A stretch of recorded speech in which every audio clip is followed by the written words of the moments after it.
വിറയാർന്ന അധരങ്ങളാൽ മാപ്പു പറയാമെൻ മകനെ, ക്ഷയിച്ചു തളരുമീ കരങ്ങളാൽ നമോവാകമേകിടാം.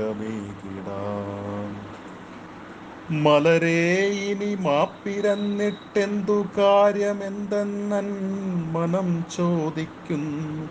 ചോദ്യത്തിൻ കാമ്പൻ മനസാക്ഷിയിൽ അർബുദമാവുന്നു.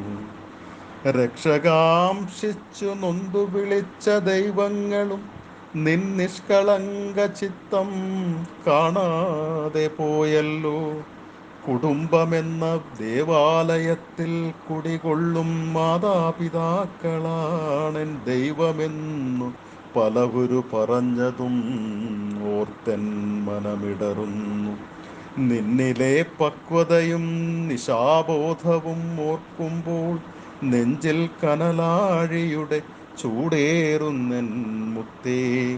പുത്രന്മാർ 12 തരമെന്ന് സ്മൃതിയുദ്ഘോഷിക്കുമ്പോഴും നിന്നിലെ നിന്നെ തിരിച്ചറിയാതെ പോയതെൻ പിഴയോ. സൗഹൃദത്തണലായി നീ ഹൃത്തടമേറ്റിയ ബന്ധങ്ങൾ കാലത്തിൻ കാലന്മാരോ. നിൻ സൗഹൃദത്തെ ഊട്ടിയ എൻ മാതൃമനമെത്ര പാപപങ്കിലം.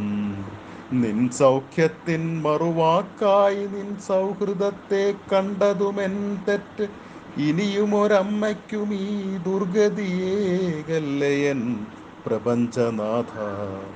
വാക്കുകൾക്കിടമില്ലാത്ത ലോകത്തു ശയിക്കുമെൻ പൊന്മകനെ, ഇടറും കണ്ടെത്താൽ മകനെ മാപ്പിനായി ഈ മാതൃഹൃദയം യാചിക്കുന്നു.